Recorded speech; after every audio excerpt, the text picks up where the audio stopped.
ब्रेकनंतर बुलेटिनमध्ये आपल्या सगळ्यांचं पुन्हा एकदा स्वागत. काही महत्त्वाच्या बातम्यांचे सविस्तर अपडेट्स.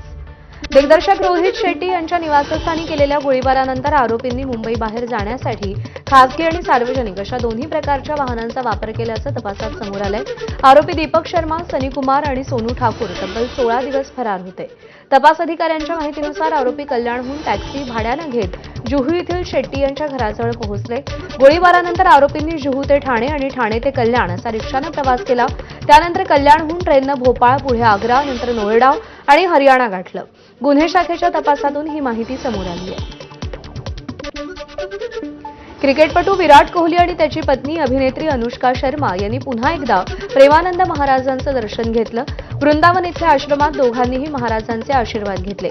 सर्वसामान्य भाविकांप्रमाणे विराट कोहली आणि अनुष्का शर्मानं प्रेमानंद महाराजांचं प्रवचन ऐकलं. प्रेमानंद महाराजांचे आशीर्वाद घेतल्यानंतर विराट आणि अनुष्कानं आश्रमात काही वेळही घालवला. एक छोटासा ब्रेक घेतोय. पाहत रहा एबीपी माझा. बुलेटिनमध्ये इथेच थांबूया. पुढचे अपडेट्स आकांक्षासोबत.